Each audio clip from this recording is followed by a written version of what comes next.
Hello everybody, so I am going to be starting with the Vero Axon Mini White G10 for my first knife that's going to be in my modification series of videos. I'm going to share with you guys right now some of the things that you're going to need to do this process successfully. So of course you're going to need some tools to take apart the knife, proper tools, T8 torx bits, T6, whatever you need to take apart the knife. You're going to need a lot of paper towels handy because you don't want to get any of this red dye on your counters or on yourself or just anywhere where you don't want it to be, because these are very high saturation pigments and they very easily stain. You're going to need a place where you can clean your scales and rinse off any excess dye once you're done with the process. So there's just some soap and a scrubby brush, something like this, nothing fancy. I have here just a couple lengths of titanium wire. It doesn't have to be titanium, you could use any wire that you want,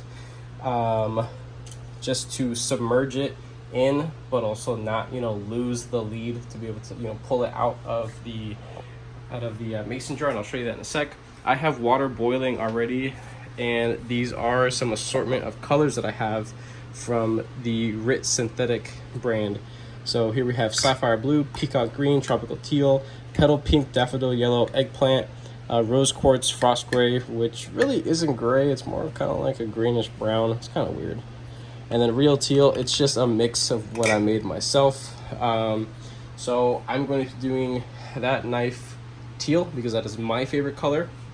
What's amazing about the RIT synthetic dyes is that you can take the bottle that it comes in when you buy it from the store or online, wherever you're getting it from. You can take it, dump it all into one of these jars and fill it up with water. As you're doing the process, of course, through evaporation, you're going to lose some volume, but you don't lose pigmentation. You can always rehydrate with water. It doesn't have to be fancy distilled water or anything like that. It's going to pigment your scales as well as it did, the first time on the 10th time.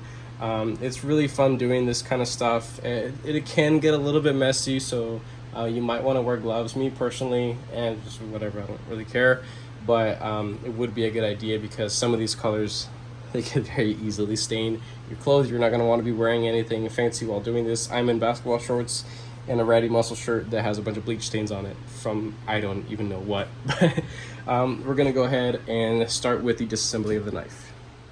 Okay, let's start with disassembly. We're going to need the T6 and the T8 bit. Let's get our driver. Let's do all the little stuff first. Oh, I forgot the clip. You access it from the inside. But let's do all the body screws. These are all titanium, which is pretty darn nice. Very well machined, even though they are T6. I know I complain about that a lot, and a lot of other people complain about it too. They're really not that bad when they are actually machined well. Just it's easier when you just can take apart a knife with one bit instead of having to switch between the two. But if you have multiple drivers and you keep a T6 and one, a T8 and another, you can just reach for them easily. That's something you can do too. Me, I just have this one driver, and then this is the one that I mainly use for a lot of my stuff anyway. Alright, switching to the T8 for the pivot.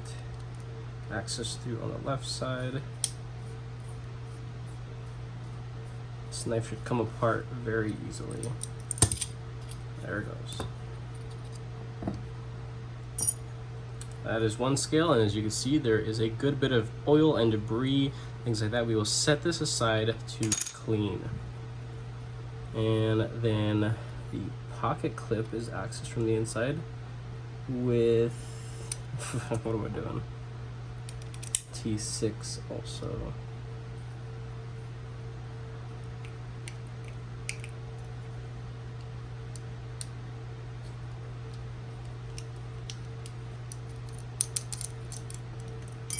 And there we go. We are here at the sink. Hopefully you can hear me right. I have a little scrubby with some soap on it, some warm water going, and we're just gonna go to town on this thing. Make sure to get any stuff that's up in the pivot area inside there, and warm water is always best to use to loosen up any kind of debris that's in there. And once it's all nice and clean, take it and set it off on a dry towel. It doesn't need to be dried because it's going to be submerged in the pigment in a sec. Next scale. This thing is flinging soap everywhere.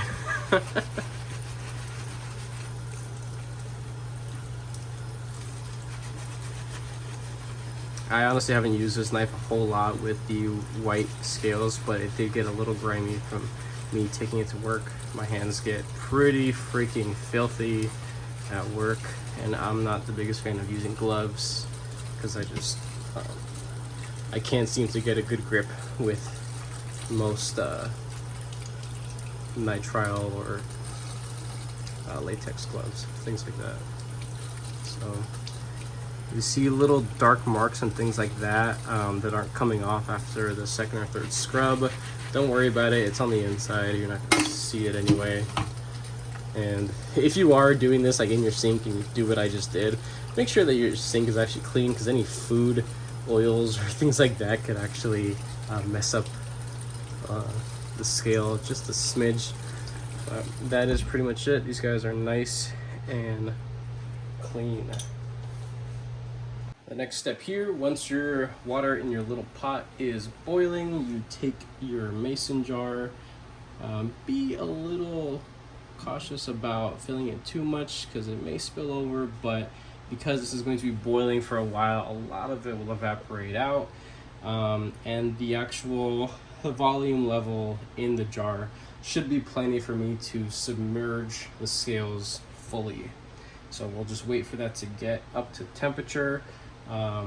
If you see that in your mason jar some of the dye material has essentially coagulated and just kind of stuck to the bottom, heating it up, and after a couple minutes just give it a little swirl if you need to, put the lid back on, shake it vigorously, and put it back. Make sure to put your lid on like a napkin or something like this over here so it doesn't mess up your surface areas that are surrounding. So we'll be back in just a sec once this gets to temp. Alrighty, so it's been about 5 minutes or so and the dye has finally gotten to temp. I don't have the burner on super high, it's just enough to keep the water, as you can see, boiling right underneath. If anything, you can go down a smidge. What I've done here is I've put the scales strung through some of the wire, and all you gotta do is just drop them in there, and that's it.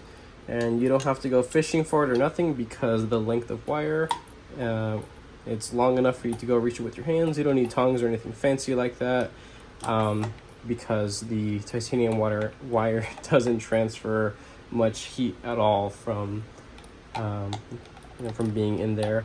And also, this is the real teal dye, but I also started boiling some of the sapphire blue to hopefully get a little bit more, just a little bit darker in color. I might even start up another one with a different color, probably the tropical teal, to get a little bit more green in there. It's a little difficult to try to get the color that I'm going for.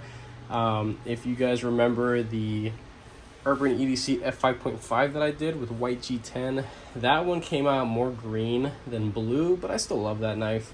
So it's again, it's a little bit difficult to get a consistent color every single time, but regardless, it's pretty fun doing this kind of stuff. So yeah. I also wanted to mention that depending on how long you leave your scales in there will depend on the saturation of your chosen color. As you can see, it's taken it rather well already, but if I were to take this to the sink and rinse it off, a lot of the color is actually just on the surface. So the scales actually need to come up to temperature for the dye and the pigment to actually penetrate the scales and stay there. Once you go and you're finished with what you think is the right color for you, you can go ahead and rinse it off and dry it, and the color will always end up being a little bit lighter than you're expecting to be, because of course it's wet right now. So I'm going to be having it in here for a little bit, and in like 2 minutes or so I'm going to rinse it off, check the color. If I want to get a little bit more green in it, I'm going to put it into the tropical teal. I switched out the sapphire blue because I want to get more green in it, because I realized that this is actually pretty dark blue. It's not as dark as the sapphire, but I want to get some more green like this over here, so I'm going to be going kind of back and forth. So it was in the first one for a couple minutes, and as you could see, after being rinsed off, and yes, it's still wet, but it's taken up that much color. It's a very light sky blue color. You could definitely stop here if you'd like, but I want to get a much richer color, so I'm going to go ahead and put this into the tropical teal to get some more green on them. And I'm probably going to leave it in there twice as long just to get a little bit of a deeper saturation. Alrighty, so I just pulled the scales out of the tropical teal, and it's coming along pretty nicely, but I want to make it a little bit richer looking, so I'm going to put it into the peacock green for a little bit, check it out in a couple minutes, and then I'll put it in back into some darker blue just to hopefully saturate it a little bit deeper. So at this point in time, I'm gonna call it, say it's good. I got a pretty rich tealish kind of color. It's a little bit on the bluer side than it is teal, but I like it, and that's all that really matters.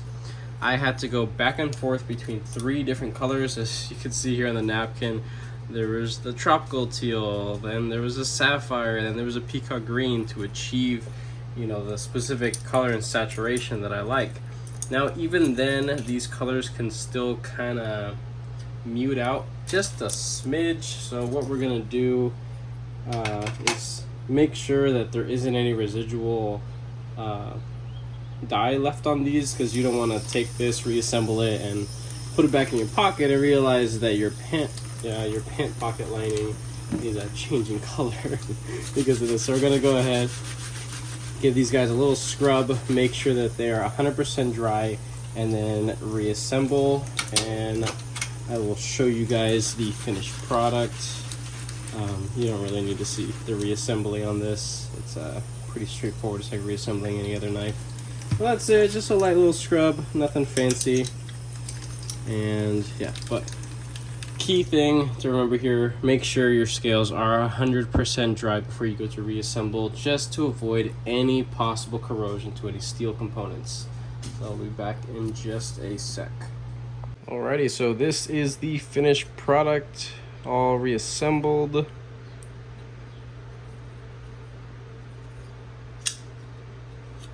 And that is pretty much it for this guy. I'm gonna start working on the next knife for modifications, and included in that one is going to be some acid stone washing, torching of hardware, and yeah, more dyeing of scales.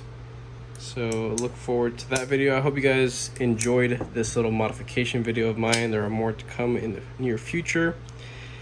And yeah, that's pretty much it. If you guys are subscribed, thank you so much for your support. I most definitely appreciate it. If you guys are not subscribed, consider subscribing, because it definitely got more stuff coming your way. So thank you so much.